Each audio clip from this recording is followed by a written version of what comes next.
नमस्ते साथियों, यह बहुत ही महत्वपूर्ण वीडियो है और इस वीडियो में स्कूल चले हम अभियान के पहले परिपत्र जैसा कि स्कूल शिक्षा विभाग के द्वारा जारी किया गया है, यह परिपत्र क्रमांक 1 है।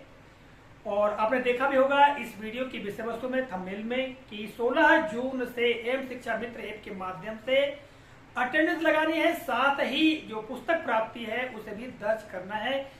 इसी तरह के बहुत ही महत्वपूर्ण बिंदु इस परिपत्र में दिए गए हैं, जिनको इस वीडियो के माध्यम से हम आप तक प्रेषित करेंगे। तो बने रहे मेरे साथ में। साथियों, प्रारंभ करते हैं। और जैसा कि आप ये देख रहे हैं, परिपत्र जो कि 9 जून 2023 को जारी किया गया है, जिसकी विषय वस्तु है स्कूल चले हम अभियान 2023-24 प्रथम चरण। तो यह प्रथम चरण अभी होना है, जबकि 3 चरण होंगे। तो प्रथम चरण के अंतर्गत यह परिपत्र जारी किया गया है। यह परिपत्र क्रमांक 1 है। इसमें कहा गया है कि मध्य प्रदेश शासन के निर्णय अनुसार अकादमिक सत्र 2023-24 ग्रीष्मकालीन अवकाश के पश्चात 16 जून 2023 से पुनः प्रारंभ किया जा रहा है। निश्चित तौर से 16 जून से बच्चों के लिए भी विद्यालय प्रारंभ हो जाएंगे, सत्र प्रारंभ हो जाएगा। प्रारंभिक एवं माध्यमिक शिक्षा के लोक व्यापीकरण का मुख्य उद्देश्य 6 से 18 आयु वर्ग के सभी बच्चों का आयु अनुरूप कक्षा 1 से 12 में विद्यालय में 100% नामांकन एवं गुणवत्ता युक्त शिक्षा सुनिश्चित करना है। जून माह में विद्यार्थियों के 100% नामांकन एवं विभिन्न योजनाओं हेतु पात्रता का निर्धारण सत्र 2023-24 में स्कूल चले हम अभियान 3 चरणों में संचालित किया जाएगा। यानी स्कूल चले हम अभियान 3 चरणों में संचालित होगा। प्रथम चरण जो है वह है 16 जून 2023 से 31 जुलाई 2023 तक संचालित किया जाएगा। तो ये प्रथम जो चरण है 16 जून से 31 जुलाई तक के लिए, इसके अंतर्गत जो गतिविधियां आयोजित होंगी, यहाँ पर गतिविधियां दी गई हैं। पहली गतिविधि है सामुदायिक सहभागिता एवं प्रचार प्रसार। इसके अंतर्गत जिला, विकासखंड एवं स्थानीय स्तर पर स्थानीय समाचार पत्रों एवं अन्य गतिविधियों द्वारा व्यापक प्रचार प्रसार किया जाए, जिससे जन समुदाय, पालकों एवं विद्यार्थियों को ग्रीष्म अवकाश के पश्चात सत्र 16 जून से प्रारंभ होने की जानकारी प्राप्त हो तथा विद्यार्थियों की 100% उपस्थिति सुनिश्चित हो सके।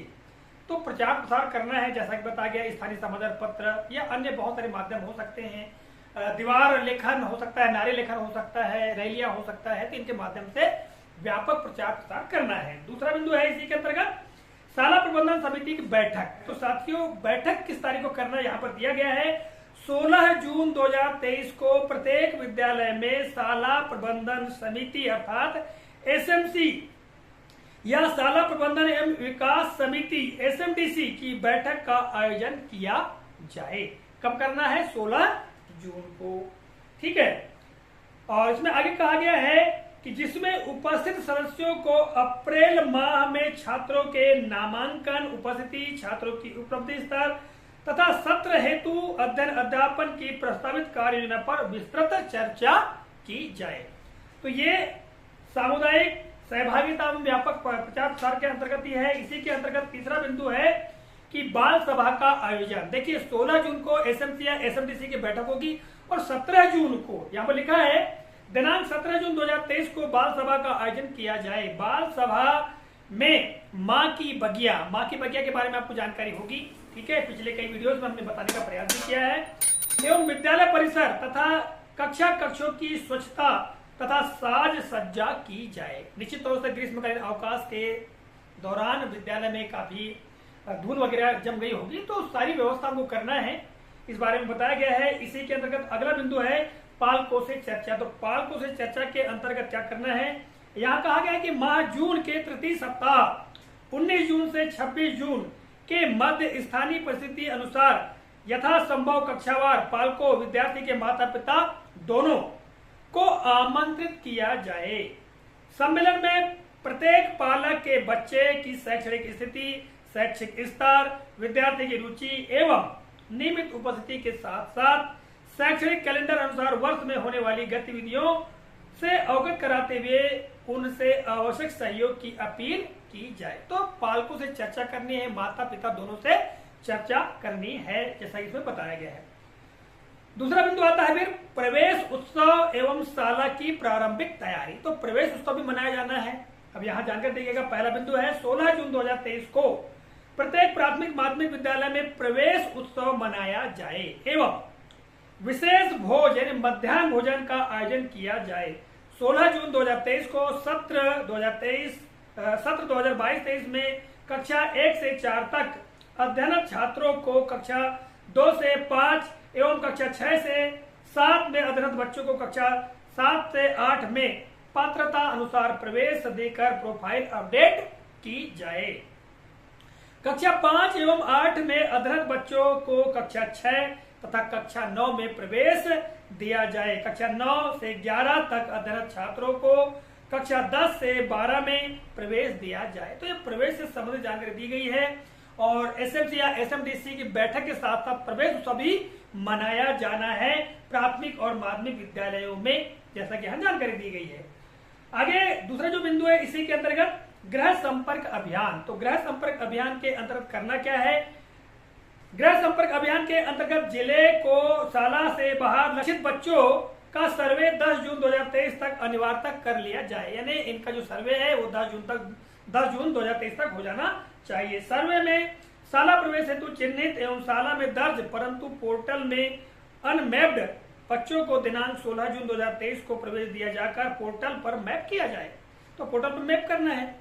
अगला बिंदु है रेलवे स्टेशन, बस स्टैंड, हाट बाजार, व्यवसायिक एवं धार्मिक प्रतिष्ठानों के साथ साथ झुग्गी एवं पिछड़ी बस्ती में रहने वाले शाला से बाहर बच्चों को चिन्हित कर उन्हें शिक्षा की मुख्य धारा से जोड़ने हेतु सर्वे किया जाए। ये भी कार्य करना है। अगला बिंदु इसी के अंतर्गत है कक्षा 1 में प्रवेश हेतु बच्चों का चिन्हांकन। ये बड़ा महत्वपूर्ण है, बच्चों का चिन्हांकन। कक्षा 1 में प्रवेश के लिए बच्चों और पालकों से संपर्क के लिए आंगनबाड़ी केंद्र एक उपयुक्त जगह है। इसके अतिरिक्त कक्षा 1 में प्रवेश हेतु बच्चों की संभाव्य जानकारी नव प्रवेश प्रबंधन मॉड्यूल पर उपलब्ध है। अतः आयु अनुरूप 100% बच्चों का कक्षा 1 में प्रवेश सुनिश्चित कराया जाए, यहाँ स्पष्ट किया गया है। अगला बिंदु इसी के अंतर्गत है शाला भवन एवं प्रांगण की स्वच्छता। इसके अंतर्गत कहा गया है कि विद्यालय प्रारंभ होने से पूर्व शाला भवनों के आंतरिक एवं बाह्य स्वच्छता हेतु कार्य किया जाए। तो निश्चित तौर से जब विद्यालय प्रारंभ होते हैं तो साथियों हमको विशेष तैयारी की आवश्यकता होती है। कई बार विद्यालय बंद होते हैं तो अंदर अन्य कोई भी कीड़े मकोड़े हो सकते हैं, तो बड़ी सावधानी पूर्वक विद्यालय खोलते हुए साफ सफाई की व्यवस्था करानी है। आगे कहा गया कि शालाओं के बालक एवं बालिकाओं के शौचालय क्रियाशील एवं उपयोगी होना चाहिए। जो शौचालय है वो बंद थे तो उनको क्रियाशील करना है। इसके लिए आगे कहा गया है इस हेतु मुहिम बनाकर शाला शौचालय की नियमित साफ सफाई, विसंक्रमण एवं आवश्यक रखरखाव कर शौचालय की क्रियाशीलता सुनिश्चित की जाए।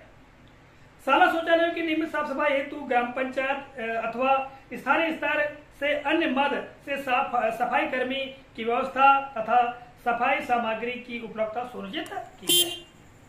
इसी के अंदर अगला बिंदु है शालाओं में पेयजल की सुरक्षित एवं बच्चों की पहुंच में हो। इसके अंतर्गत इस हेतु पेयजल के बर्तनों की साफ सफाई, वाटर पोस्ट के आसपास की सफाई सुनिश्चित की जाए। यानी मिला के पेयजल की सुदृढ़ व्यवस्था होनी चाहिए।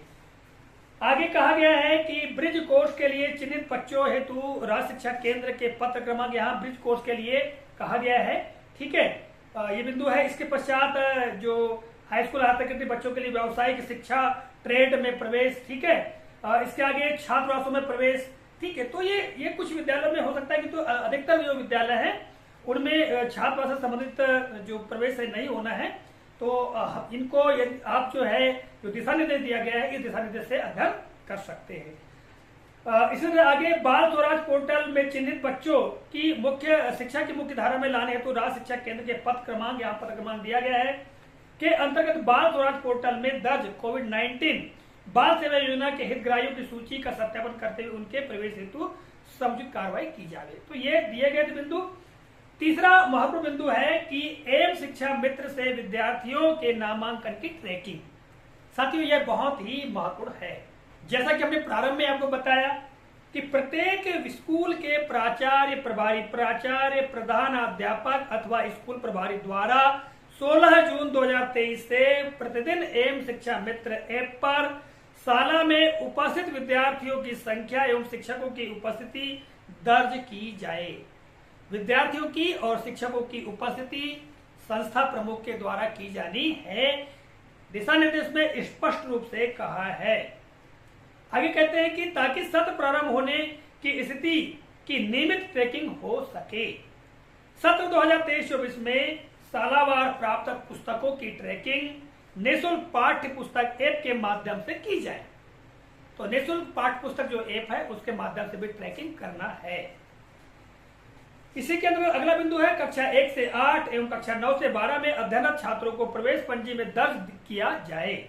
यदि उनकी जानकारी यथा उम्र, माता पिता का नाम, जाति, पता, जन्म तिथि में कोई परिवर्तन हो तो छात्र से संबंधित आवश्यक दस्तावेज संग्रहित कर समग्र शिक्षा पोर्टल में तदनुसार अद्यतन की कार्रवाई की जाए। यानी आवश्यक दस्तावेज मंगा करके कार्रवाई की जा सकती है।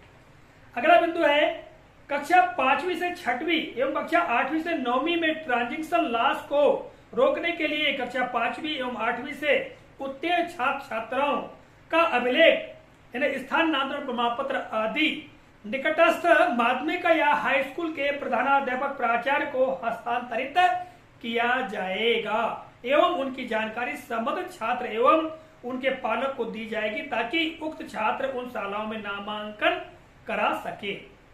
ये बड़ा महत्वपूर्ण है और प्रतिवर्ष ऐसा होते आया है कि कक्षा 5 से जो विद्यार्थी उत्तीर्ण होते तो उनके जो टीसी है अर्थात स्थानांतरण प्रमाण पत्र है उसको बना करके निकट की जो माध्यमिक शाला है वहां के प्रधान अध्यापक को हस्तांतरित कर देते हैं और इसकी सूचना पालक को दे दी जाती है। ठीक है, आगे कहा गया कि प्राचार्य हाई स्कूल एवं प्राचार्य हायर सेकेंडरी द्वारा कक्षा 9वीं में प्रवेश लेने वाले छात्रों की ट्रैकिंग की जाएगी। ठीक है, तो ये हुआ प्रवेश से संबंधित। ठीक है, इसके बाद आता है अकादमिक। तो अकादमिक के अंतर्गत बड़ी महत्वपूर्ण जानकारी दी गई है। कहा गया है कि दिनांक 16 जून 2023 से नियमित कक्षा 1 से 8 का संचालन हेतु राज्य शिक्षा केंद्र के पत्र क्रमांक या पत्र क्रमांक दिया गया है जो कि 21 अप्रैल 2023 को जारी किया गया था के माध्यम से जारी किए गए निर्देशानुसार कार्रवाई की जाए। कक्षा 9वीं से 12वीं के लिए निर्देश लोक शिक्षा संचालनालय के माध्यम से जारी किए जाएंगे, ये कहा गया है। और अगला बिंदु है समग्र शिक्षा पोर्टल MPTAAS पर प्रविष्टि। तो ये हाई स्कूल हायर सेकेंडरी से संबंधित है। ठीक है, समग्र शिक्षा पोर्टल पर जो प्रविष्टि है वो 16 जून तक अनिवार्य तक कर ली जाने के लिए जानकारी दी गई है। आप इस दिशा निर्देश का अध्ययन कर सकते हैं जानकारी के लिए। और जो 6वां बिंदु है विभिन्न योजनाओं के तहत पात्र विद्यार्थियों का निर्धारण। जो विभिन्न प्रकार की योजनाएं शासन के द्वारा चलाई जाती हैं उनके लिए पात्र शिक्षार्थियों का, विद्यार्थियों का चिन्हांकन करना है, इसके संबंध में जानकारी यहाँ पर दी गई है, दिशा निर्देश दिया गया है। प्रवेशित विद्यार्थियों को पात्रता के आधार पर प्रदान की जाने वाली सुविधाएं जैसे कि पाठ्य पुस्तक, छात्रवृत्ति, साइकिल इत्यादि का निर्धारण पोर्टल पर प्रविष्टि उपरांत किया जाएगा। तो ये था दिशा निर्देश। और आगे कहा गया है कि कृपया स्कूल चले हम अभियान अंतर्गत निर्धारित समय सीमा में कार्रवाई संपन्न कराना सुनिश्चित करें। स्कूल चले हम अभियान 2023-24 के द्वितीय एवं तृतीय चरण के निर्देश पृथक से जारी किए जाएंगे।